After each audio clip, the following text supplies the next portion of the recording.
Hi, everyone, and welcome to Always Be Reading. I'm Chantel, and tonight is the night where we get to finish up the conversation that started last week about Parable of the Talents. I'm excited to be joined with Stephanie, my friend who's back, to finish up this conversation. And there's so much to talk about. We cannot wait to get into it, and I don't want to use a whole lot of time to steal away time from that conversation. But before I begin, I just want to say that this book, Parable of the Talents, is the second book in Octavia Butler's Earth Seed series.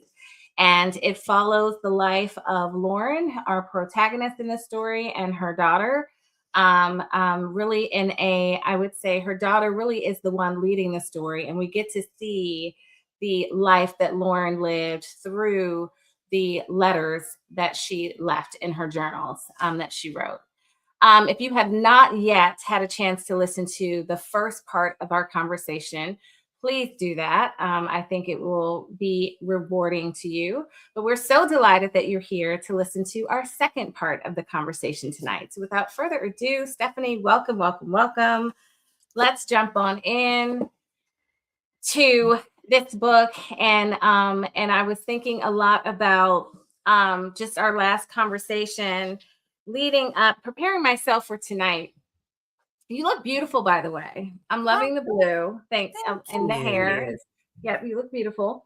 And thank you. And so I was like, there's so much to um think about. I think that Octavia gives readers that 2 hours, even though I'm glad that we booked another hour for this, we know it's not enough.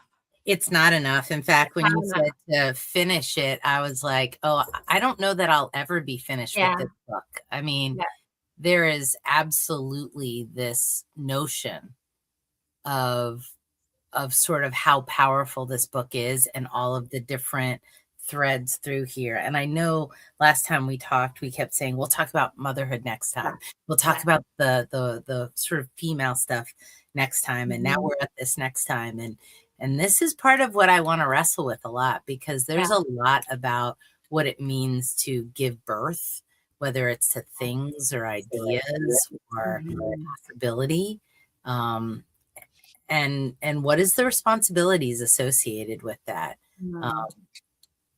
I think before I came in here, and I feel like I'm talking too much at the start, but one thing I wanted to think about was the book opens and ends basically on the story. What is the parable? The parables in the Bible. And this book opens where she almost, the parables are basically about what are the talents that you're given? How do you make of the talents what you will? And God rewards for your ability to make of what he has granted you. And in this book, in the beginning, she talks about how she kind of hid her parable amongst the mountains, which is really what God didn't want in the stories of the parables from the Bible. And so and she's struggling with, how should I be doing more? How should I put it out there? Am I not doing enough? And I just thought, I don't know what that means when you give birth to something. Like, what is your responsibility to it? Do you have to, like, at all, against all odds, like pound the pavement, get out there, like unrelenting? Or do you slow and nurture and allow it to take deeper root and seed? Right. Wow. That is, so my mind is going to, with that question. Obviously it's such a great question, because we see that there's different births in the story. So there is the physical birth of a child, right, that she has. And then there's this birth of her belief system that she has. And then I think there's also the birth of a community, right? That she has. And I think that it's such a great question, Stephanie. And it's such a question that is challenging for women, because we see that her child obviously didn't get to experience the same type of nurture that her community benefited from and her belief system. But that's also because her child was taken away from her. And what we didn't see is we didn't see a mother who stopped searching and wanting her child. Although the daughter has thoughts about that, right? Well, that's interesting, and I'm glad you brought that up because I really struggle with the narrative that her daughter puts forth. It Yeah. is it is a victim martyr role and anger and disappointment and probably a lot of hurt built on top of that. And yet through the stories, it's obvious that her mother kept searching for her, kept putting herself out there, kept putting herself in harm's way in the efforts to find her daughter. Yeah, I really struggled with that. Go ahead. I'm sorry. No, I'm glad you struggled with it a little bit too, because I struggled with it a lot, actually. And I struggled with it in two ways. So one, I struggled with it. Well, my biggest struggle was, does this make sense, like, for the story? So I struggled with it. I'm struggling with Octavia on this part because I think that we meet her daughter, or we meet her daughter when her daughter is a woman. Okay. So we're not getting the thoughts and feelings of adolescence, is what I'm saying. Oh, where we would normally have those sort of like emotional, less right, or like the emotions of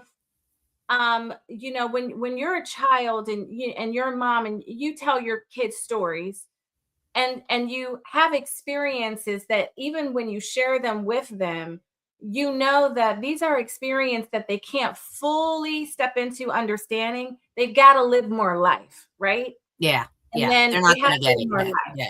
right? They're not going to get it, No. And I think that, but when they're older, right? When they're older, and I know this has happened to me as a things I can recall my parents telling me things when I was younger that I'm like, oh my gosh, I totally get it, but I couldn't get it then because I just didn't have the life experience. And so part of my challenge, it's one of the only places of struggle as far as how it was written, is this aspect that Ashe is it Ashe or Asha? I think it's Asha Veer. Asha Veer, right. We're meeting her in adulthood. She has lived some life. She has had experiences herself, and she should be able to, at some basic level. So I'm not saying she shouldn't have her feelings of disappointment and all of that. But at a basic level, what she should have is she should be able to see my mother was a victim. Yeah. I was taken away from my mom, right? Like this happened to me. I was, I had this experience. I was taken away from my mom. But and I was also taken away from my mom. Like this also happened to her. And to your point, I did not see I think it was hard for me to see this part of the narrative as reliable, maybe because that's a really when interesting she was point. reading, Yeah. like so if I'm I'm going into this, I'm suspending my disbelief and I'm going on this journey. At the beginning of it, nope, don't have that expectation because she's experiencing these journals and this story is unfolding as how I'm reading it, as we're reading it, right? Yep. So as she's reading her mother's story, and to your point, as she is witnessing and seeing, through what she's reading, my mother was still looking for me. The pain that was caused because I was absent from her, and how she still was searching for me all this time. That truth never changed her. Like it didn't. No, she was It's just like hardened. she just kept this one grounded truth, and I don't know where that truth came from, because what we also didn't see, I like, did it come from, like, maybe she was indoctrinated by the people that just were like, your mother abandoned you, you know? But we didn't get that sense of that strong message that they gave her. I have a wondering. I wonder if two things. I don't know if Octavia had children. So I'm sort of curious about that and Mhm. how that may or may not have informed her experience and her approach. Right? And two, I'm actually kind of curious about whether or not we would have seen a little bit more of a connection in the book 3. Book 3. Knowing that there would have been a book 3, Yeah. knowing that they were leaving to go to another planet, knowing that there might Yeah. have been an aha moment, and Mhm. that Lauren stayed behind. There may Right. have been this moment of reconnection, and Mhm. because you're right, it's unsatisfying, right? You know, Unsatisfying.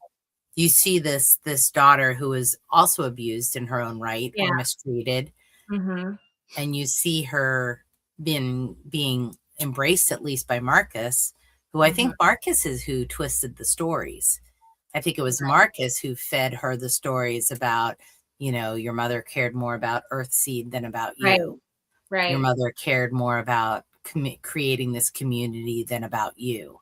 And that Mhm. was because he didn't want them to ever, I think he thought he could keep that truth from her. Right. So that way he didn't have to wrestle with the fact that he abandoned Lauren, Right. that he was part of a movement that enslaved him and his sister, that mistreated Mhm. them, that abused them, and that he stayed with. Mhm. And He was his so, own type of greedy. Yeah. yeah, In yeah. that way, he was his own type of greedy. Yeah, it's really interesting. I just it's I think that I was more struggled with, put off her response to what it was that she read and took in, you Do you think know? you would see this book differently if you weren't a mom? Would you have been able to be more empathetic to Ashavir's perspective? I think I still would have expected something, even if she didn't stay in it, some type of reaction, because she reacted to the other parts of her mother's story, you Yeah. know? But there wasn't, I just didn't see an emotional connection or In even a fact, remember she said, I didn't want to question. love this woman. I didn't Yeah, want to feel yeah, for her. yeah. She didn't want to feel.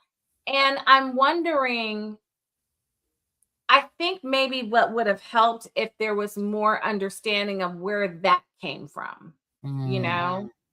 know? Because we know that, like, and maybe it came like from the uncle, which I can see, but I don't think it was maybe pronounced enough for me to for it to be, I think it was just a little unbelievable in that, like, sense that something didn't, there wasn't a struggle. There wasn't a something, because the child that is hurt and angry and standoffish is also the child that wants an embrace from their parent. Right. You know, I would have expected that there was a breakthrough at a certain point when she at a read certain the point. extent to which she had gone through to put feelers out, to go back and forth, Exactly. to find out where her daughter may have been, Exactly. And what she to read. even put herself in danger to get that Exactly. information, that she would have felt moved or touched or emotional. And she Exactly. really didn't. She It, didn't. it And also, she didn't respond in that way to what she learned about her uncle. no. You know, she didn't respond. I so that I understand it's a great tension and plot, but I just wished it was I wish that part were written a little differently. Do you think it also is because the people that she was taken in by were Mhm. such, like, she could identify that even though they were pseudo parents, that they had never really embraced the role of parent, but that Mhm. the mother was so domineering and unempathetic towards her, that maybe she projected that kind of role of mother even onto her own mother. And so she projected that sort of belief in earthseed instead of understanding that that was all tied to her mother's tenderness. Right. I think that, like, I totally can see where there was this. I mean, she has the mother that raised her, which is not a mother at all. No. She, which was it was Sort of not what a mother shouldn't be, right? what a mother shouldn't be. Yeah. And then she's reading, right? So after I've grown up with this is my reality. And then I am meeting the mother, and all she sees all throughout these pages is mothering. Yeah. Because Lauren is mothering. Yes. And she's mothering through tragedy. Yes. She's mothering through in celebration. She's mothering in mourning. She's mothering with tons of questions. She's mothering through uncertainty. But Lauren is always mothering. And so I can appreciate the anger and resentment and frustration of her not, like, she should have been the ultimate one to receive that type of mothering and benefit. And she wasn't able to receive any of it. And I can get that. What I can't, what is hard is that she never saw her mother as a victim too. Like, this I was agree. done to her too. Yes. I think if her mother was like, if the story was like, you know what, the best decision right now is, like, if it went like this, Bencoli took the baby, or she had let him take her because Lauren was like, I'm not leaving Acorn, Yeah. right? And then he took the baby and left. So that is the thing of, my mother gave me up. Right. But that is not what happens. That I was stolen and taken from my mother in the most violent ways. And she was desperate to find me. Was desperate. Yeah. So I'm like, so the response to that, when you read that, you know what I mean? If I read that as a child, my response would be different. Not that it would melt away all my anger and things that happen in my wishes, but something would be different, I think. Well, I mean, so maybe, I'm curious about this, because I wonder if, Octavia likes to put us in really uncomfortable spaces all the time, right? And so maybe she did want us to be uncomfortable with what should be natural, right? So it's this sort of should be natural to want to be reunified with your mother, to have a innate desire. And I think that's part of what I'm curious about. Like, I've always heard, like, that children are, like, driven to love their parents. But in this particular case, she's obviously not that character. And also, so is that true or not true? And also, I do have to think about, like, the sexual abuse that she endured at the stepfather, and how that played a role in her building these walls and closing her up. And rather than finding commonality with the abuse that obviously her mother suffered too, that she didn't want to be like her mother. So she kind of envisioned a fantasy, because it's hard to make peace with the fact that you can both be abused that way. Yeah. I can see that. I mean, I think that she just is a hard person to love, and there's a hard thing to break through for her because of what happened to her. It's interesting because, and you bring up such an interesting point as well, when you say that Octavia likes to put us in uncomfortable situations and not to do the predictable. And I appreciate that. I think, like, you have two women whose lives are very different, but who actually have a lot in common. Both of their beginnings were, interrupted, removed, from family. one by force, one, also forced to leave because there was destruction and devastation. And so, and both were, they're both persistent. They're both resilient. They both were resilient. And so, but you see two different choices. Yes. That's, yes. Lauren was not, her heart was not hardened. There was something that guarded her heart that it didn't, the evil didn't get to take that. So her heart was able to still care.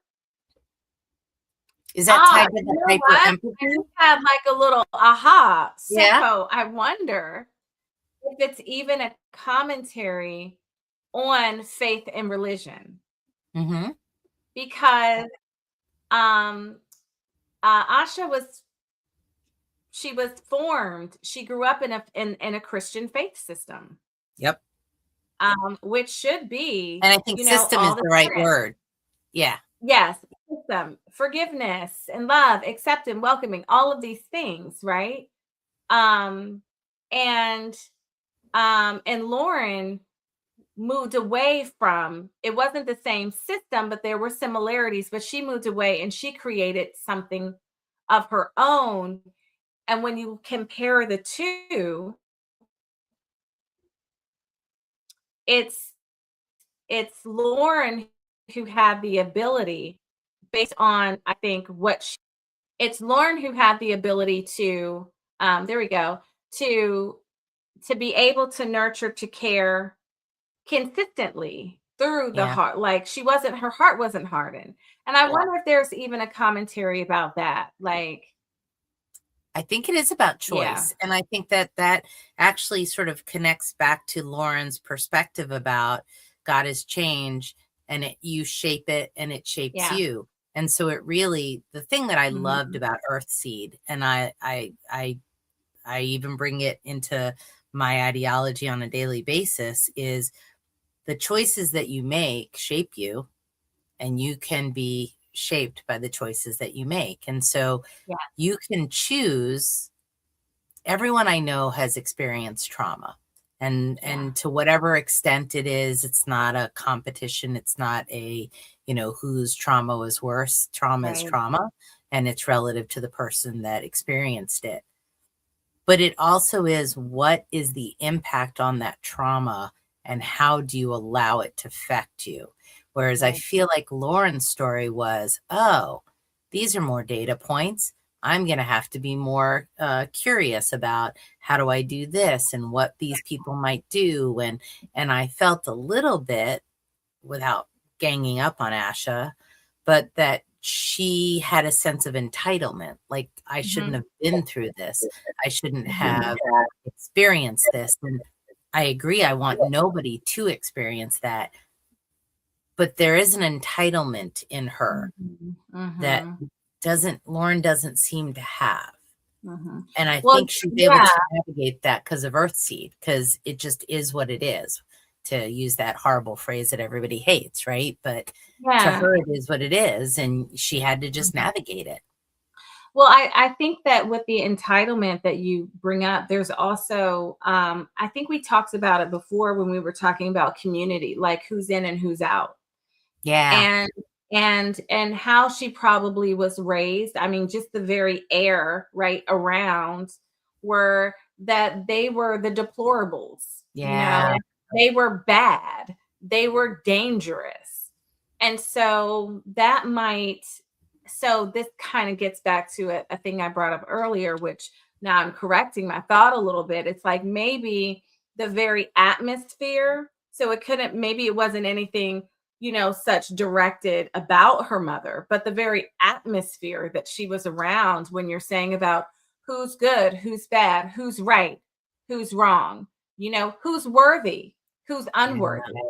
And when you draw a line on a paper, Lauren is on the opposite side of her mother at every point within the world that is her normal, that she grew up in. Yeah, that's right. That's a really good observation. And we talk a lot, which I love, about conditions for growth, conditions for being stunted, how you have spoken before, which I admire, about training your environment, as well as, because otherwise the environment will train you. And I do think that perhaps we have a juxtaposition where Lauren trained her environment, and for Asha, the environment kind of trained her, even though she thought of herself as so rebellious, so different, which I thought was another parallel to her mother too. Her mother always felt like an outsider. She always felt like she saw things that other people didn't see. And yet Asha was in the same kind of perspective in her environment. She didn't necessarily fit in. She did see things that she thought could be different or better. So I find that, it's sort of like, I think we do this as people, like we want to not be like our parents, right? That's something that is sort of deep in a child. Like, I'm not like my mom. No. And then you get older and you're like, oh my gosh. I'm exactly her. Exactly like my mom. Yes. Right. And I also think like, we have a mother that was present, and Lauren had a stepmother, but Lauren wasn't mothered by her stepmother. Not at all. No, she was othered, not mothered. She was othered. So yeah. A similar experience, less of the, minus the physical abuse that happened and sexual abuse that happens to Asha. But you had this, she could relate to having a mother figure that was not mothering, and so I think that there's, when I think you opened up talking about the talents. Yeah. And when you what I was thinking about was the talent of mothering. Oh. And how I had a conversation with Sean about paradise, and there was this whole point about community that came up with in that book about Toni Morrison. But one of the things that is kind of believed in this town, especially it's in the air, like if a woman doesn't want to have a child, or if a woman isn't good at mothering, that means she doesn't like children and something's wrong with her. It's really like, you're not, something's standard wrong. Trope. That's right. Right. It's a standard trope. And versus, like, do we think that mothering is a talent, or do we think that, well, if a woman is a mother, then she has all the things. She's going to be this, great mother. She has all the things. She's going to want to do it in a certain way. And so I really was like, I wonder if, like, mothering, and I think that when you open it up as a talent, it widens. I think it allows more women into that space. One of the things that I noticed, and within especially the evangelical Christian space, but I would say probably not just that, and not just Christian, is this elevation of the married woman with child. Yeah. The married woman with child. It's like, if you are of a certain age, what do women start getting asked? When are you going to get married? Or when are you going to start having, then when are you going to start having children? Because marriage and children have given women identity, status, purpose. And it's very different when it comes to men. So what happens for the woman who's like, I don't want that for my life? I have some friends that are like, I've never wanted to be a mother. You know what I mean? And they are always having to explain that. Yes. And then they say, some people challenge me like, oh, yes, you do. You'll want it once it's yours, like all of these things. Or the women that like, that just didn't happen for me in my life, but I have this full, wonderful life. I've mothered other things, I've nurtured other things, versus mothering in such a specific way. Well, and do you think mothering, so it's interesting too, we could juxtapose mothering and fathering. Yeah. Because is the way in which her father fathered her a form of mothering? Not to do like just like word gymnastics or syntax, but I do think that we have a, mothering is about sacrifice at its core. I mean, it's about at all aspects. It's about sacrifice. It's about, it's a little bit like the giving tree. I will, I'll be left as a stump and I'll let you sit here until you die. Right. Like, so it's emptying out of everything that you have and that you become this vessel that is the only thing, your only purpose in life is to give. Whereas fathers have this sort of role of advising, but they get to be separate and complete individuals that don't have to pour everything out and lose everything that is inside them. Do you think that that's something that women have to? Or I think it's expected. Yeah, I do. Yeah. I don't know if they have to or don't have to. We're doing a webinar, sweetie. Sorry about that. But speaking of mothering and having children, right on you, right there. Right on you. Like, do they have to? Don't worry. I had one who came in and was like, "Oh, okay." I'm like, "This, give me a few minutes." Yeah, yeah. But I do think that expectation, I mean, I think it's like, I mean, look at all the times in which, like, for a long time, if a child was born and had autism, it was because they were born to a frigid mother. Right. It was the responsibility of the mother. Anything genetically wrong with a child was the mother's fault, or any way in which a child didn't launch was the mother's fault. And so I do think that, maybe Octavia is asking us to look at that sort of trope about, how much she blames her mother and finds almost no fault with Marcus. With Marcus, who is the closest father figure that she has. This is really fascinating because in Paradise, there is this community of women, and they are able to be free. And it's like 5 women in this house, and they are considered wild and dangerous and deviant by the women in town, the men of the town, right? And they're a problem.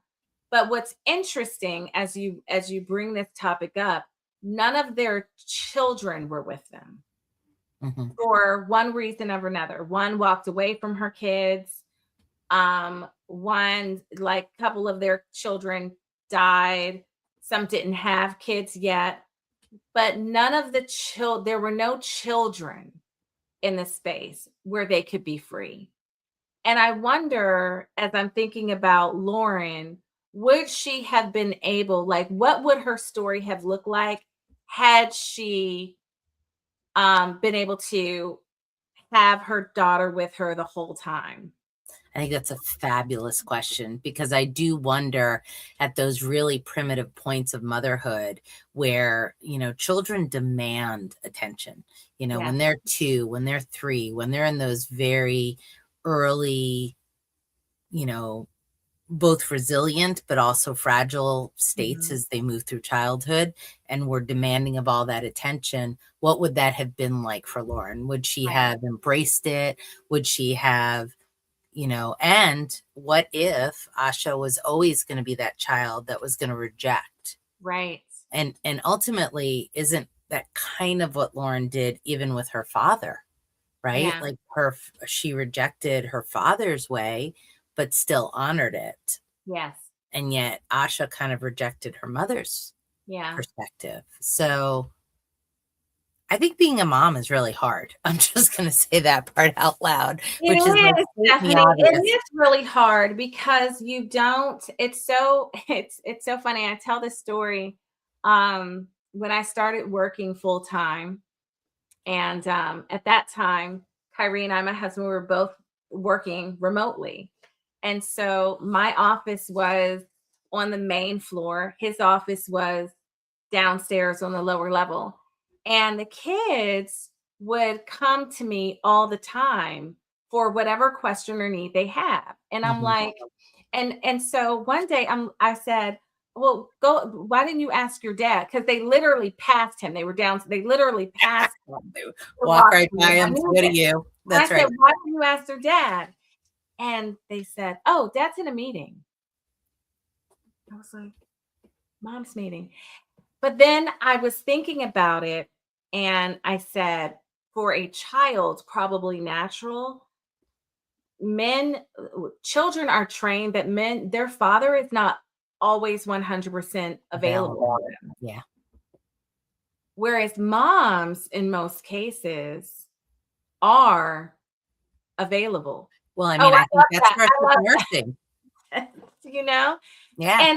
And it's really, and it's this whole thing. And I experienced that in frustration and unfairness, especially, but it's like this expectation of, no, you got to juggle, figure it out. You know what Yeah. I'm saying? What you're doing, you're going to figure out how to do what you're doing and get the needs met of the Well, kids. And doesn't it tie to nursing? Like when you first nurse, yeah, the tatas have to be that's available right. on All demand the when they time. want it, Right. middle of the night, Yeah. and dad's got And that's nothing to do but hand the baby over. the baby over. Exactly. And that is something. And so I think that the like the woman you use, sacrifice, is such a good word, I think, for mothers in that way.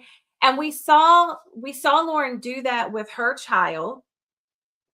I wonder what she would have sacrificed or would have had to sacrifice in her pursuit of building, how it might have slowed down. Or even if Ben Coley didn't die, like what demands would he have made at a certain point as a father, as regarding safety and wanting settledness.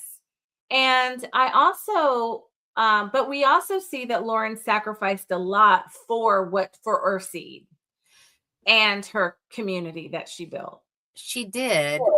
Can we take her, though? I want to talk about that more, but I don't want to lose the thread of motherhood yet in the Mhm. motherhood she experienced, Yeah. because like her mother died very Mm. young. And so I can't remember exactly. She was like Yeah. 3 or 4, I Yeah. think. Her father got remarried. She had a stepmother. That stepmother wasn't available to her, Right. Right. but she was available to her To sons her sons. Hmm. because they were not of her flesh. That's Lauren right. was not of her flesh, and therefore, Mhm. and I actually was surprised by that, because I will be the first to admit that I have my own biases, where I know men don't tend to want to take care of other people's children. Mhm. But I have usually seen women step into the role to caretake for children Right. in general. And yet that particular woman, that was her mother, her stepmother, didn't. And yet Lauren forgave her for everything and really tried to make that life easier for her. I think she also saw too that I think she might have known or sensed that her stepmother was competing with her. Oh, yeah. And she's like, I'm not in a competition with you. But I think she saw it because the She was the relationship father's only that other. Yeah. Lauren, that they had, the father and daughter had, was such a um it was such a tender relationship, and it was very strong. And I think that the stepmother felt like an outsider to that, and that her husband wasn't maybe fully there. And really, the competition was not so much maybe between her and Lauren, but the boys, her sons and Lauren, like the attention and what they got. Because remember, the son that was the most wayward, I think, Kevin or yes, Keith. was the one that Yeah. she was Yeah. one that it was her heart and protected. Yeah. And the father was trying to father him, but she experienced that as not, supporting him fully. He was being too hard on him and all Yeah. of that stuff. And then she had to look and see, well, everything that he does for Lauren and how he treats Lauren. So I think that that's where her competition and resentment came from, with Lauren. And I think Lauren was able to see that she still wanted to have relationships with her brothers. I don't think that she held that against them. And I Is think that that part of that hyper empathy though? Like, I mean, I we think haven't so. talked a lot about that because Yeah, I even the think so. notion of having characters who have Yeah, something called hyper hyper empathy empathy. Yeah, as juxtaposed to people who yeah, have a little empathy yeah, or not much empathy yeah. or yeah. Yeah, I think that, I have so Leela, my oldest, she is very intuitive emotionally, and I always say she when she's in a room, she is concerned and taking notes of all the hearts in the room.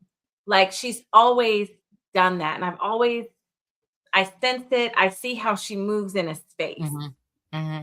And so I imagine, what if there was this hyperness, you know what I'm saying, to it? Yeah. Because I think what the book focuses a lot on when there is pains or pleasures Hmm. and she's impacted.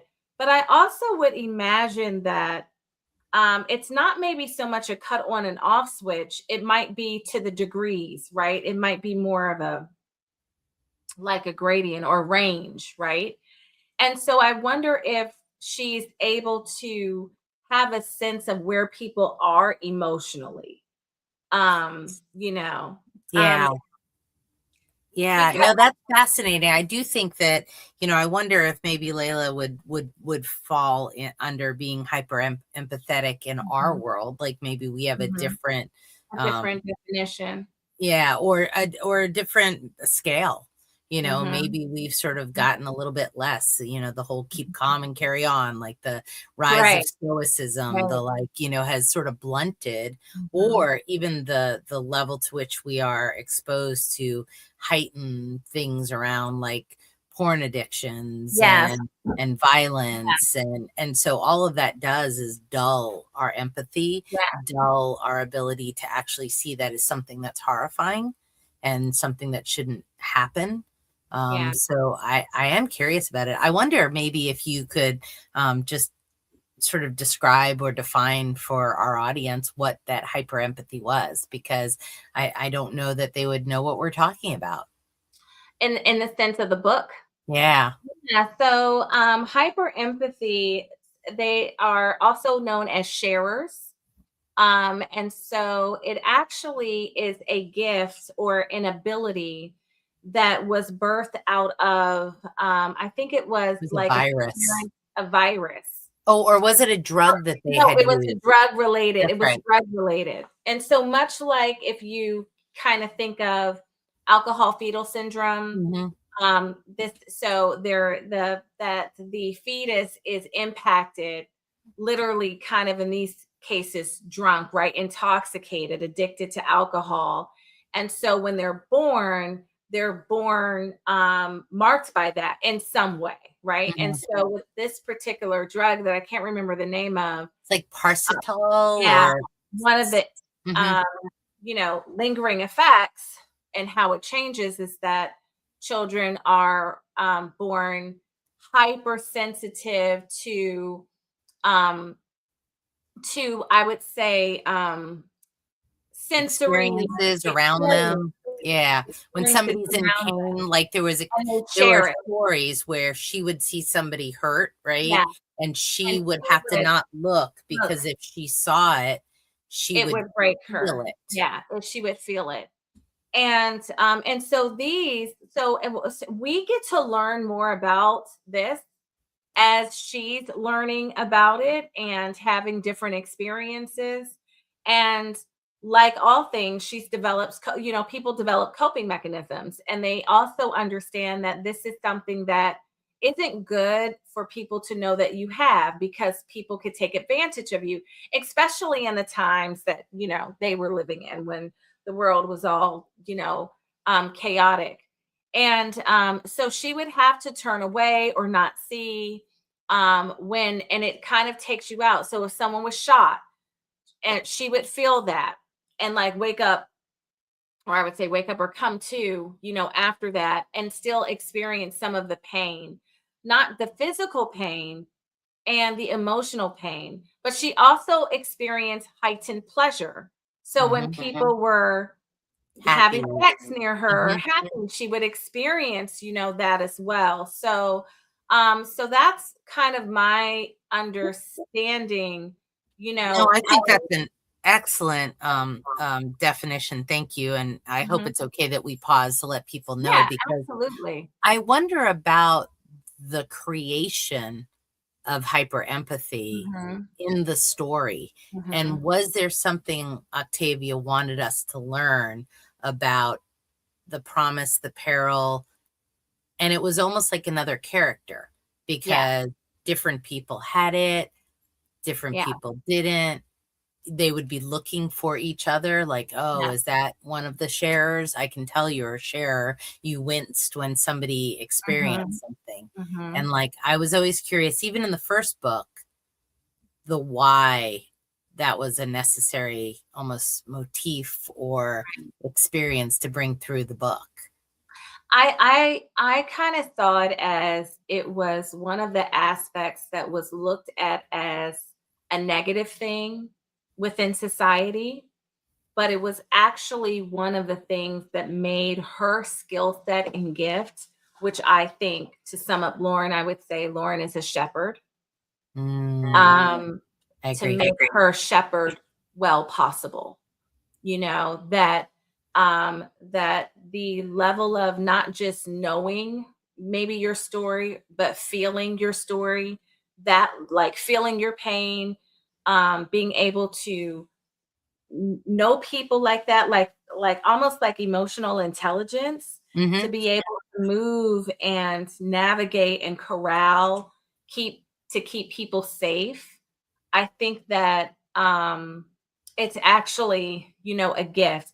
And I think that we saw that part of her develop as the story, went on. Don't you find that the character of Lauren had this incredible sureness? Like, she just always knew what to do. She always knew what the next move was. She always, and I envied that in her character. So I envied her resilience. I envied her ability to sort of like the stoic sort of like, okay, what's next? This is what we need to do. Right. And the sense to which she seemed to be able to read people so well and so quickly that enabled her to stay safe once she was out of, they turned Acorn into basically a camp, abuse camp or a slave camp. And she just had that third sense, that third eye, that like all knowingness. Yes. Yeah. I think because there is a connectedness that maybe she had with people, or into people, an awareness that she had that gave her a different type of an ability. The other thing is that Lauren just was able to care for people in different ways. Yeah. And not everybody has that gift. That's why I'm like, oh, you're a shepherd. Not everybody is a shepherd, not everybody is concerned. Like one of my favorite parts is when after the raid came and the children were taken away, and she was like, I'm gonna go get back my daughter, right? Which, yes, I've got to find her. And so after they like burn it down and they make a plan. But she also was like, all the children. Yeah. She wasn't just concerned with her child. Yeah. She was concerned with all the children. She wanted all the parents to, when she went, I think they got the birth certificates or whatever, that documentation. She didn't just in a rush, I need to just get mine. No, she handed them all out, made sure everybody had theirs. And to me, it's like, and even in this aspect of we've got to separate and we have to go away, there was a thought of like how we can stay connected, what's important, and stay in communication with each other. And like, that's who she is. But not everybody is the shepherd. Not everybody is the shepherd that's going to do that, that's going to think wide and big about the flock. And there are costs to to being the shepherd, because it's a cost to your family, because the shepherd is not always focused on little family. The shepherd's focused on all the flock. And she really saw her people as a flock. She felt very responsible for them. She felt very responsible. I'd like to read something because it ties back again to the parables, and because it's in the title, it seems like it's important. And she says, my quote unquote talent, going back to the parable of the talents, is earth seed. Mm-hmm. That's what she says. And although I haven't buried it in the ground, Mm-hmm. I have buried it here in these coastal mountains where it can grow at about the same speed as our redwood trees. Yeah. So very slow.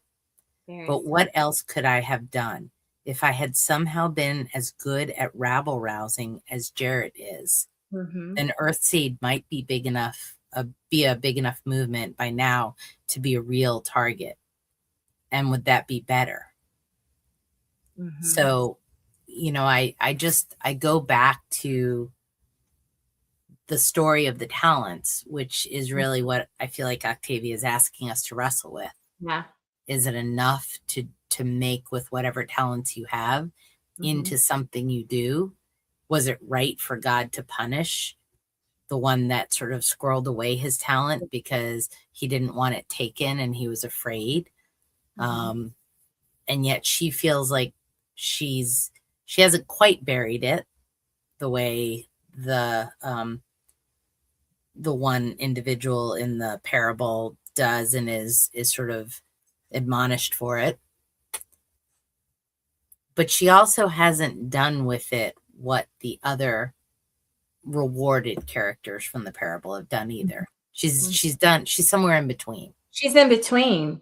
I think that she is offering another choice. I don't see her squirreling it away.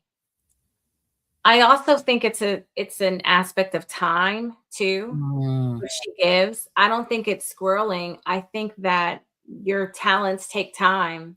Your talents, most are hidden in the beginning, and they need hidden in the sense that not hoarding, not for sharing, but hidden in a sense of like not ready yet, fragile, or whatever the case might be, for it to be shared. Because when you share a talent, I mean, if you think about any talent and you share it, it does need to be at a point where the people that you're sharing it to will take it somewhat seriously. Yeah. Where you don't share it so prematurely that you actually ruin the chance of it. Well, and also if it's a redwood, which grows slow, they are mighty. They're mighty. They last the test of time. And while Jarrett might be like this, he'll be dead while that tree will still be living. Exactly. And I think because it's also like, what is the stuff of your talent?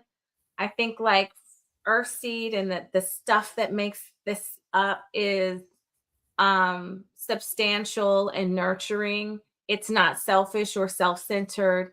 It's not, pitting one man against the other. It's not divisive. And I think like those are the things. Really what it is in summary is love and care. And those are the things I think, in this book, or the offering, is what lasts. It's what stays. Yeah. It's what's going to outlive. And it is slow, and it isn't flashy. It is a slow burn. This whole book will stay with you for a really, really long time. It will stay. And I love that you're making connections to the other book Paradise that you're reading too. Oh my gosh. I have been in a season, and I'm still in one, where I've been reading Octavia and Toni Morrison at the same time. And it's been challenging in all the good ways. And what's happening to me that I'm trying to like figure out and find to write about is it's this conversation that's now happening between these two women in my mind. And so much about community so much about patriarchy and the woman's role in that as Yep. the sustainer, of it. Um and so much about, freedom and agency and choice for women, that and kind of like you have to live for the free woman. One of the things that I'm seeing, the free woman is the woman that lives outside of community and creates something different. Lauren was free. Yeah, she was. She is not free. Yeah. Lauren lives outside of, norms. Her daughter has chosen to live inside it. And That's inside for a woman of what it offers is predictability, there's safety, there is respectability, there is there are comforts, of living inside.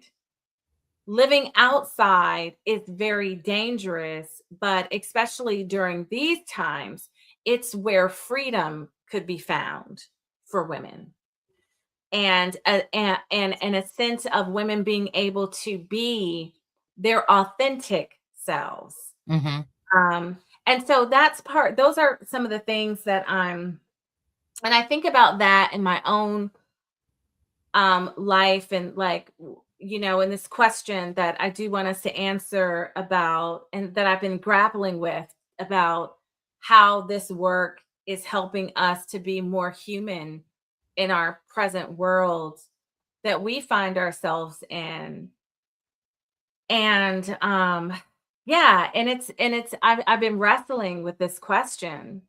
Yeah, I feel like a lot. Look, I have the honor and pleasure of having a friendship with you, and therefore I get to see like your perspectives from various viewpoints, not just on a book. And the one thing that I know that in the journey that we've had together thus far is this notion of learning.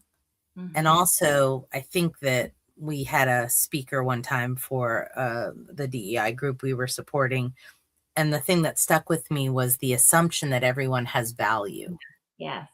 Yeah. Everyone has wisdom to impart. And Mhm. so I feel like for me, the talents, the Mhm. echoing of the way in which she saw value in every individual, even those that didn't belong in her community, she still thought they had wisdom and value, but just weren't going to be in this community. And Yeah. that was okay. I didn't hear from her like I did with other characters, anger or Mhm. othering, or we're going to get them, except for the people who, were Right. abusers. Deserved it. Yes. They deserved it. Yes. Um, but as a whole, it was curiosity, Mhm. and it was always wondering about. It's funny because I just said that she was so sure, but I Yeah. feel like she was sure because she was always calibrating her thoughts. Mhm. Is it more this or that? If I did this or if I did that, what would happen if Bengali, got his way and we lived that life? What would it look like if we did this? And so it wasn't a blind ambition. It wasn't Right. without juggling and refinement, Mhm. but I do feel like this notion of everyone has talents, Yes. and how do we encourage everyone to use their talents Mhm. in the ways in which they can to make their lives and lives that they love better. That's great. That's really great. I like that. I like There's that. the scary stuff too that we're not talking about, because Yeah. I'd rather live on the side, because there are other ways in which I read this book and thought, okay, if an apocalypse is happening, where am I going to find a piece of land? How am I going to connect with Yeah. others? How am I going to make sure we're safe? Like, Yeah. what do I need to be doing? How bad is it going to get? I Mhm. mean, I would be Mhm. lying if I didn't read it with that lens too. The Yeah. burning city is Yeah. in background here. That's right. That's right. That's right. That's great. I really like that aspect of everybody has wisdom, everyone has talent. to be able to impart. And what if we came towards one another with that expectation of wisdom, 100%. and Yeah. from an expecting and joyful and encouraging space of one another as well. I think the thing for me that I'm really taking with me did tie to something that you said, and that is not making it hard for people to be welcomed. Mm, You know, Lauren welcomed people. She welcomed the stranger. yeah. And she was able, and they didn't have to work hard to be seen, to get food, for things to be shared. You know, she saw need and she did it, but she also saw value in people, you Yeah. know, as well, you know, tying to your point. And I think about all of the barriers that we have, how hard it is sometimes for us to connect, especially in areas I think where we live, where it's very resume. It's very like, what do you do versus who are you, or who are you married to, or who are you connected to?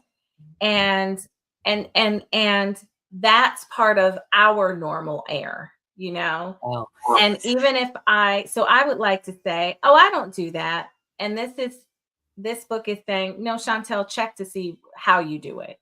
It's in your environment, right? So how are you doing it? Are you, you know, like, don't just be so certain, like, I don't do that.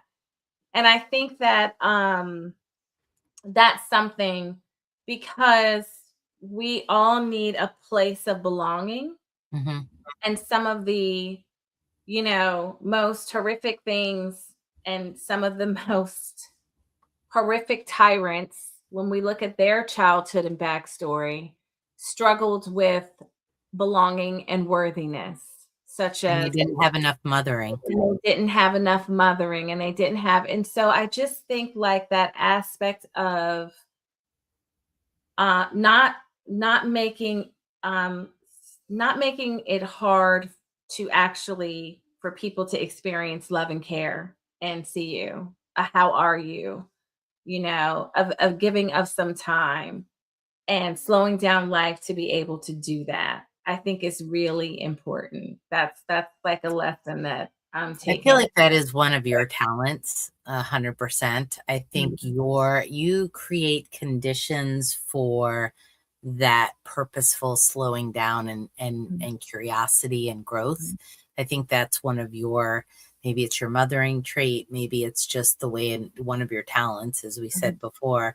But that, in a day and age right now, nothing about what we do is about slow down.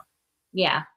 Which Everything about yeah, is like, have you read that? Have you got that? Did you know yeah. that? 10 things that you need to know, 20 Amazon things you should buy, 17 things that will happen if you don't put your this on. Right. I mean, it started back when I was a kid, and it was like 11 o'clock news, or the socks in Right. your drawers killing you, you know, turn you Right. into 11, you know, Right. but there's this speed of like, what's going Mhm. to happen? Even now, like the holidays, the way we experience holidays, it's like, you know, it's January, and you Yeah. know, Easter's out, and you know, Yeah. as soon as Easter's gone, we've got, you know, the next holiday and the next Mhm. holiday, and we have to Mhm. experience them quicker and quicker. By the time we get there, we don't appreciate it, because Mhm. all of that is eaten up. And that notion of just everything that this is, even slow Mhm. down, always be reading, have Yeah. books with friends, have Yeah. the conversation, because that's how we grow and we learn. We learn Yeah. some things by doing. We learn more by connecting, We do. to juxtapose what you've 100%. learned, what I've learned. Yeah. 100%. And another thing I think that is also a big takeaway, which I think is so encouraging to me, encouraging to people, is this aspect that we are creative beings. Mm, We are creative beings, and we can create something beautiful and meaningful and necessary under the worst. worst Yeah. worst conditions. Yep. Under so my impossible conditions that I feel like is impossible, which relates to time and resources, even in my impossible, circumstances, Lauren reminds me I can create because Yeah. she created such a transformative thing that impacted real people's lives in her world under impossible situations, not ideal conditions, such inconvenience, having to see it also all burned down to the ground, having to burn it down to the ground, right? And she kept, going. And I think that speaks to the confidence that you were talking about, which is different from certainty, Mm-hmm. because I think she was confident. She Thank was you. committed. That's an Yeah, important distinction. Thank yeah. you. She You're was right. committed to her vision. Yeah. She had a vision, and she was committed to moving always towards that vision, no matter what. And so I think part of her way of movement was engaging a whole host of the unknown in questions, because she didn't know for sure, well, what should I do, well, what there it was all questions, but she was committed to, I'm gonna keep moving forward towards And this vision, confident that they could and get to that confident next that step. she could get to that next thing. I Because confident Yeah, Earthseed was change, yeah, and you yeah, change, yeah. and by changing it changes you. It So yeah, changes you. Yeah. absolutely. Yeah, Oh, and so that's just like for everything, for every idea, that we have, that we're trying to create and bring into this, bring to the earth in tangible ways. Do it, purpose. do It's it. purpose. Purpose, Yeah, it's purpose, and absolutely. also yeah, it's your purpose, and you have the talent to do it. Yes, you have the talents. And so focus more on I have a purpose, and I know I have the talent, and focus less on whatever circumstances that Yes, you I might be in. agree. Well, Circumstances cannot dictate the growth and the birth of whatever it is that all of us are out here trying to do.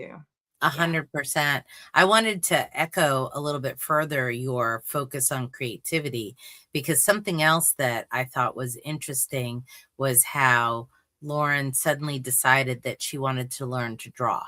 Yeah. Yeah. And it was sort of, so Yeah. she's always had an interest in it, Mhm. no time like the present. And she found out she had talent for Yeah. that. Yeah. And she didn't squander that talent either. Mhm. She gave it willingly. She Yeah. gave it in trade. She gave it to Mhm. extend. She gave it Mhm. to offer other people joy. Mhm. And Mhm. I think she was rewarded by extending those talents. When they come across the older woman who's living alone, Mhm. and, she knows she needs to figure out a way to let this woman know that I am not going to hurt you, that we are just really traveling through, but you Right. seem like you're in need. How about if we trade? Right. We can help you, and can we stay here for a few days? Mhm. I was just fascinated with her ability to, in the midst of everything that you're talking about, I want to learn to draw, and I'm just going to Yeah. draw. And that she just did it and Yeah. got good at it. And Yeah. it's that confidence again, too. It is. And I think that it's something like one of the things I think for the modern woman, for the modern working, woman that has some letters in front of their name, or, has some importance that they feel. When I talk, when I and I always it's a question I always ask, especially women, like, what are your hobbies? Mhm. And oftentimes I'll get like a distance, like a pause. I had a thing, but I don't really, put time, into it. Mhm. Or, and I think like what that is an example of is there was exploration that Lauren still did with herself. That yes, Yeah. in the midst of all of that, I had an interest, so I did drawing. And then that interest of a bud, it developed into a thing to be able to serve her. And oftentimes our hobbies do, they get to serve us, right? But I think like that it wasn't, there's such chaos in her world, but it wasn't all chaos. And it wasn't all on fire. And it wasn't all, you know what I'm saying, hard. And so I think like it's such a there's still beauty there. There's still beauty, and there's still parts of you that you need to discover, and there's still things that you just need to try. Why? Just because I can, or just because I want to, not because it's a serious thing. And I think like in areas where it's very type A and it's very serious, it has to be a serious thing in order for you to do it. Or, you know, like in order for it to kind of be approved of whatever, however you're spending your time. And so, yeah, I think that's another lesson of especially being human, because we're always evolving. We're not the same person we were yesterday. You know what I'm saying? And I think that is the beauty of that. And I just finished reading this morning The Book Thief. Have you read that? Oh, yes. Just broke me up and tore me to pieces. I was in my bed at like 5:30 in the morning, like, you know. And The Book Thief is a story that's set in World War II, resilience, death, and in the midst of, again, another hard time and lots of hard things that happen and tragedies and changes. What's beautiful about humans is that we are natural creators. Yeah. You know, we create.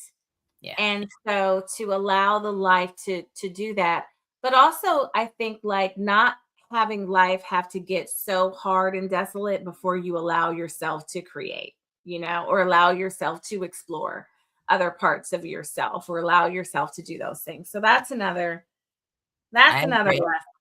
Yeah. Well, I'm going to ask you another hard question. So thank you for this.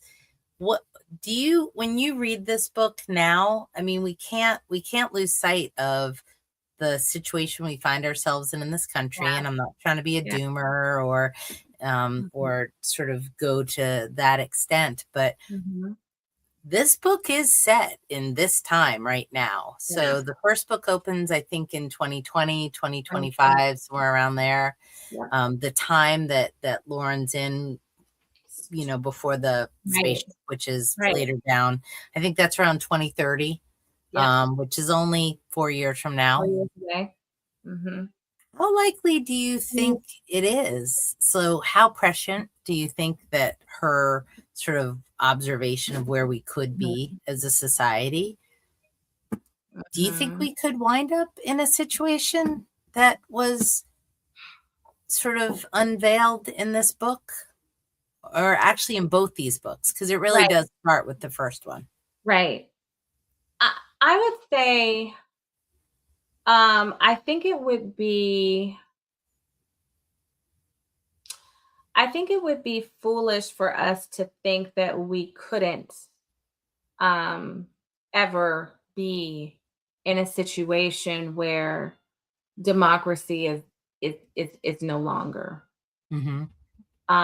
Because and the things that, and the potential things that can replace it, and what happens with that, where you have corporations, conglomerates that are just hoarding power, where there's such a huge difference or divide between the haves and the have-nots, and then the fallout and consequences of that, right?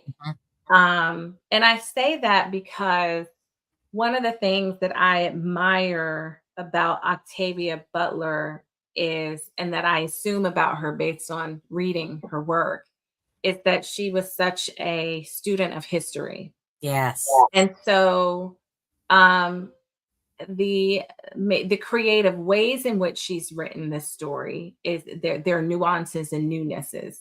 But what happens, it's not new. It's happened several times throughout history in several places, right?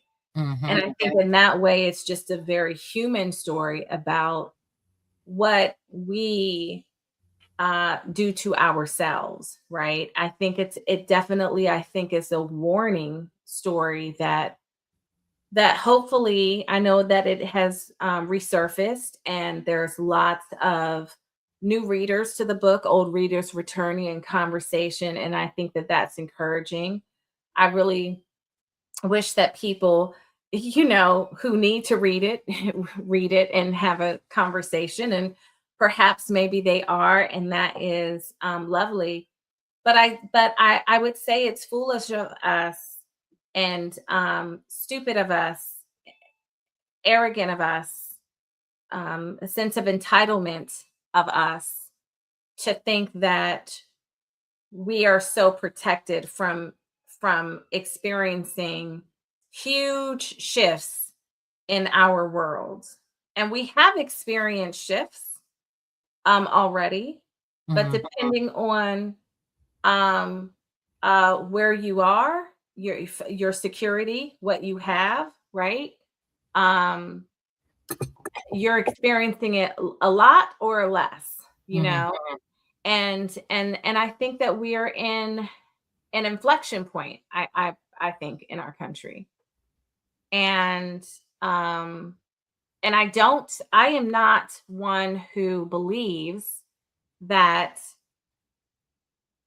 midterms are going to come and whew, all right, it's going to, things are going to be right sized, or things are going to be right sized enough where there's momentum for real change at the next and the presidential election. I don't ascribe to that thinking for a variety of reasons. And so I almost would have appreciated living in this time. I would have almost appreciated a prequel. Oh, So well, that I mean, yeah, no, you bring up a really good point. like We're the subtle signs, because when we we're start, never taught, we're never treated yeah, to how this all began. how did it begin? And No. when it starts, we're it's in stuff has already happened. Yeah, she's in a walled You're in community. a walled Yeah. community, which is in itself a point of privilege that we Yep. know isn't enough, right? Yep. But I would have really appreciated. I think that I would not have had this need if I read this outside of this time that we're currently living in. But because I'm reading it Definitely. in this time that we're currently living in, Yeah. I am yearning for like a prequel so I could say what happened, what were some of the things that were taking place in forming that was small, you know what I'm saying? That didn't look like warning signs to people. How did we get here? How did you all get here to this place? How did a Jared, right? Well, I mean, I Really did kind of know. want to talk about that too, because there always seems to be this sort of white Christian nationalism that is a sort of a steady villain in a Yeah. lot of these historical Mm-hmm. interactions. I mean, this was Yeah. certainly the rise of Hitler. This is certainly even the rise of Putin. You Yeah. know, it was his backlash against a Mm-hmm. country that was seemingly more and more atheistic. And he sort of harnessed Mm-hmm. Christianity in order to get power. Right. But I do think that there is, in the story of Marcus in particular, Mm-hmm. and even in Lauren's father, and of course Lauren is a juxtaposition to those, Mm-hmm. but is the whole like, what does Christianity really mean? Mm-hmm. And why is Christianity for some Mm-hmm.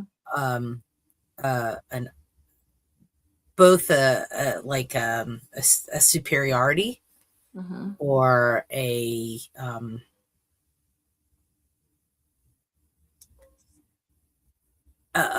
there's a wall, like Right. you're not deserving, you're not welcome, Right.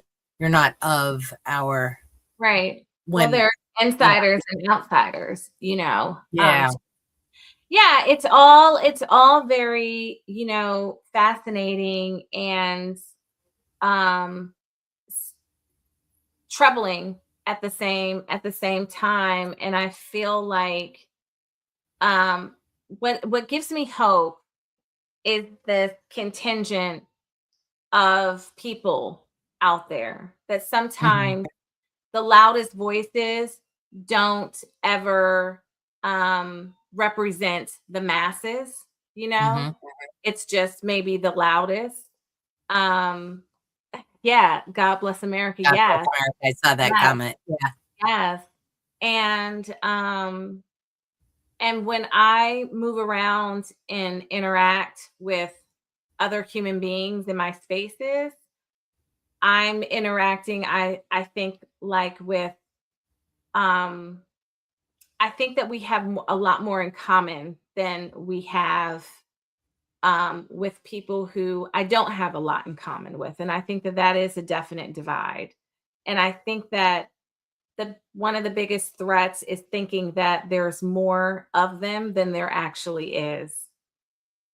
When we think that we don't have power. So going back to when they burned it down and they had to split, I think that one of the things that kept Earthseed going that she didn't know and kept community was that they knew they weren't alone, Yeah. that there were other people, there were other remnants. Yep. And there's always going to be a remnant.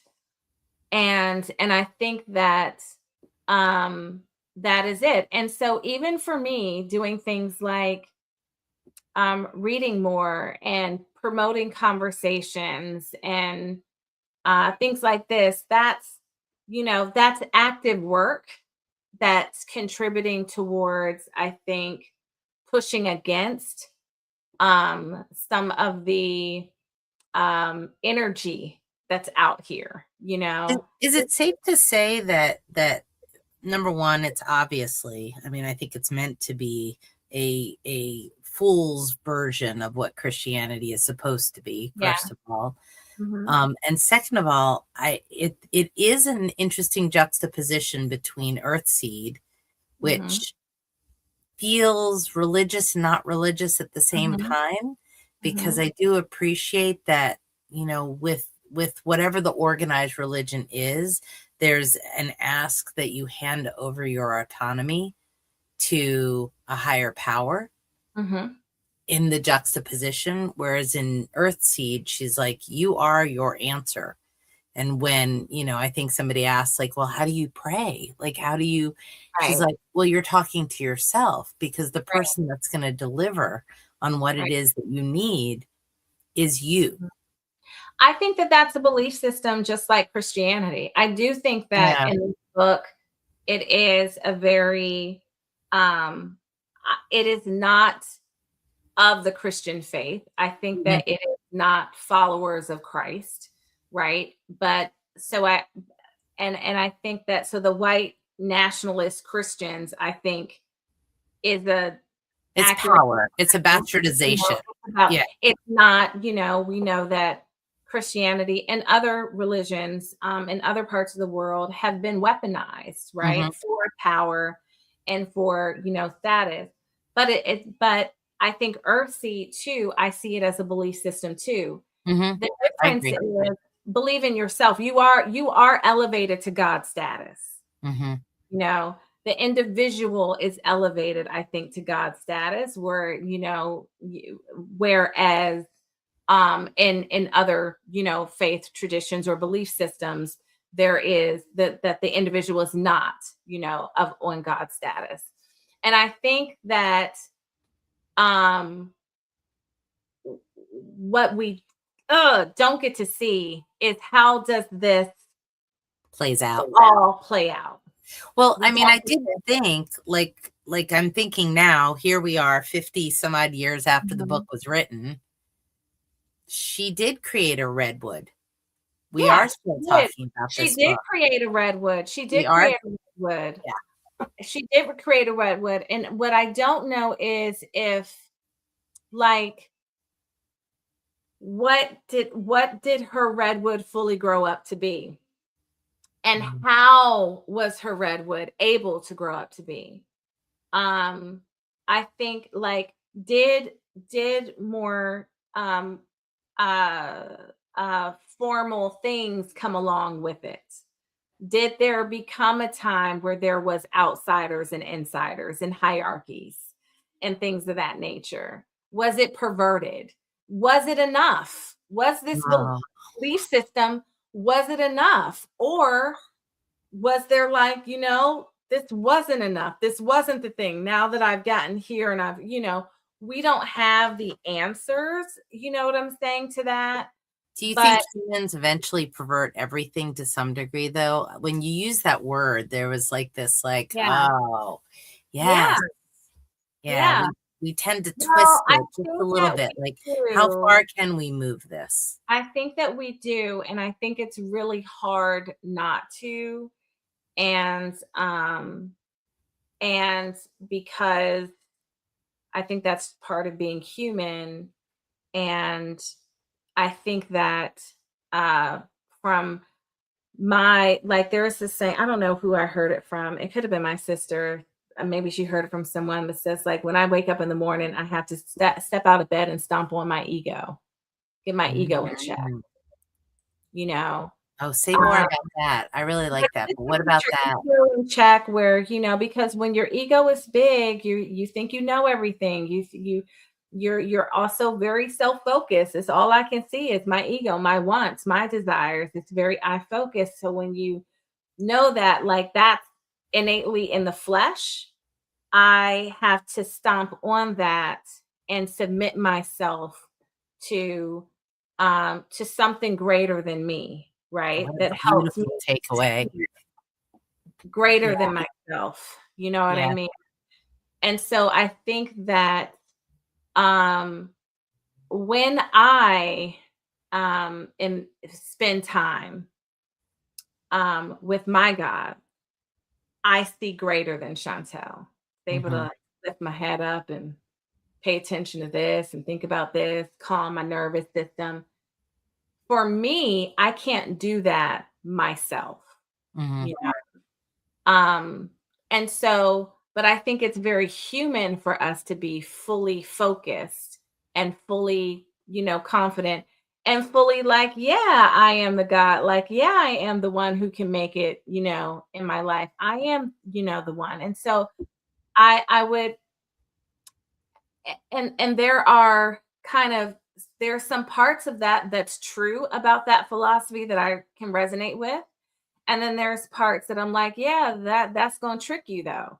Hmm. And so my kind of curiosity in reading it would be like, hey, does that ever trick you up? Did this Yeah. thing, like, this belief, was it solidly good and true and it always served you? Or were there aspects of it where you hit walls? If you did, what were those walls? Like, what did you discover? I think there's lots of interesting, questions. But when you are a child that has been not nurtured by a mother, when you are a child that has experienced trauma, and you are resilient and you have chosen that you are going to live and you're going to live and you're going to survive, you are the change that happened. You can see yourself as resilient, because the other part of this conversation, and then we got to like wrap it up, but there's this: where has God disappointed you or failed you? Well, but that was Elie You Wiesel's know, night too. The end, that's right. I mean, at one point he says, "Why have Yeah. you forsaken me?" Like Why he have you wrestles. forsaken me? Where has God? So I think that, there were aspects of little Lauren that before we met Lauren was disappointed Mm. by God and failed God. God was not reliant, maybe in a way. But what she knew she could rely on, I can rely on myself. I can I pack can my rely on bag. my I can own be effort. prepared. That's I can right. be prepared. Yeah. I can do it. And so the lesson is about self-reliant. I think the lesson to me that I've seen it as, um, and this is the same type of thing with her daughter. The daughter learned, I can't rely on you, mom. Yeah. Right? I Yeah. can't, in this kind of connected way. And so I wonder if any of that gets revisited or resolved. But that's what she learned. I cannot rely on you. I'm going to rely on myself. I believe that she believed she needed to have a belief system because she came out of a belief system family. And so, but she needed to have a belief system that she could Control. have control over. Yeah. and she created something Yep. and then led something and is building something and controlling something that she has control over. And Yep. so even getting back to the parables, I'm not choosing this way or that way in the parable. I'm creating a choice here that even I'm controlling by kind of doing a middle kind of thing. And I wonder, my wonder about it is, how does that work out for you in the end? What does living that choice out, how does that really shape out? And that's kind of my curiosity, with that. I I don't love know. that. I love that. I just want to say, and I know we have to wrap up, but it has been such a joy to read this book alongside you. These two books, really. Two books.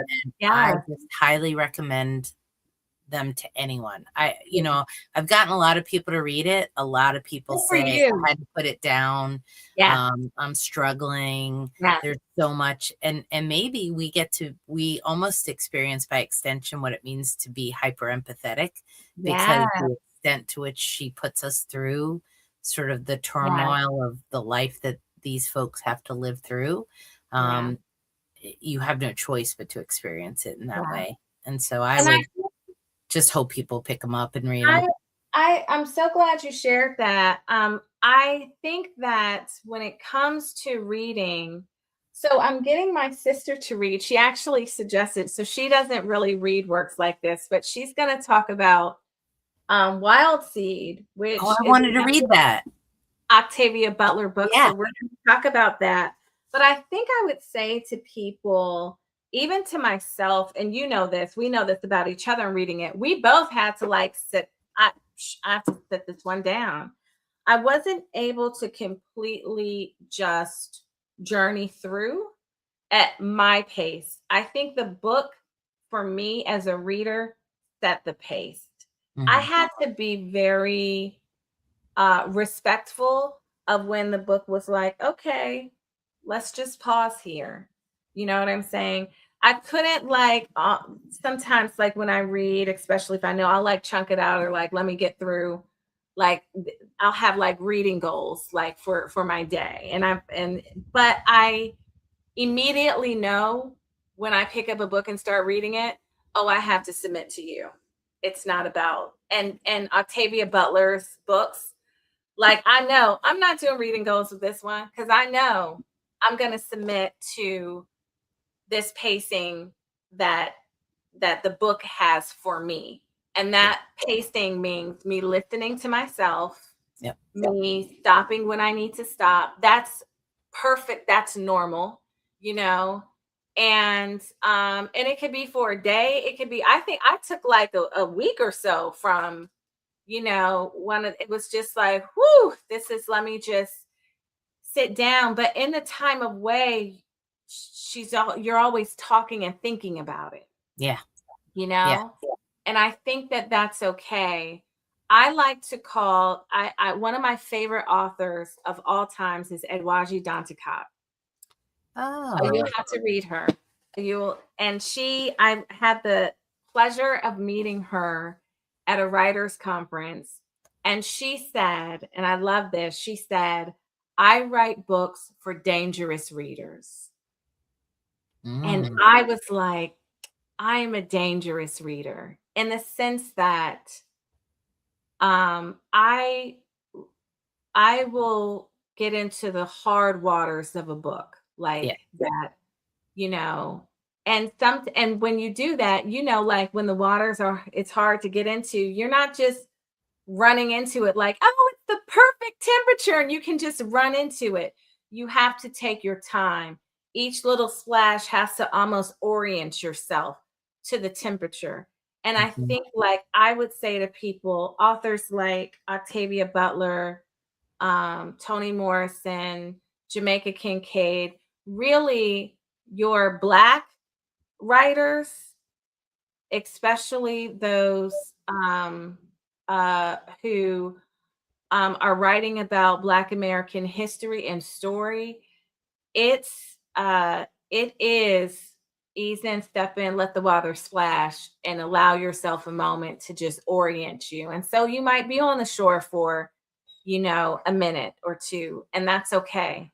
And then you get into the waters with these writers, and I think your whole personhood is expanded because of it. I think so too. That was beautiful. I agree 100%. Thank you so much, Stephanie, for first making me read Octavia. You have done what no person has done before.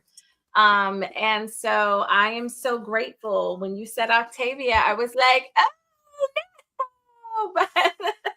And I'm like, it's not my genre. I knew, but I'm so grateful that I'm so grateful for the assignment. And also, even more than that, I'm grateful for this space for us to have conversation, because it is a book for anyone who is reading it. It is a book that you need to have conversation about.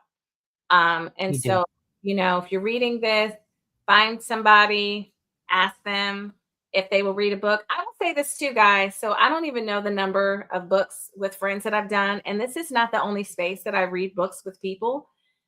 I've not been told no yet when I ask somebody, hey, will you read a book with me? And this includes people that I know who are not book readers. And to date, no one has said no. So ask somebody, will you read a book with me?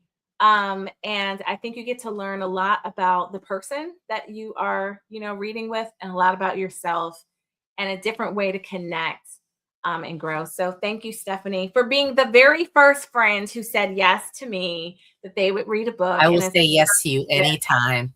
And we will be reading more books together. Next week, Stephanie, you don't know this, and I did not make a thing for it, but I'm gonna just hold it up because the book just came in. Do you see this? Next week, I'm actually gonna be talking with Amy, and she chose this book for us to read. It's called "No One Taught Me How to Be a Man," by Shannon Kearns. And the subtitle is "What a Trans Experience Reveals About Masculinity." So I think this is my first nonfiction on the show.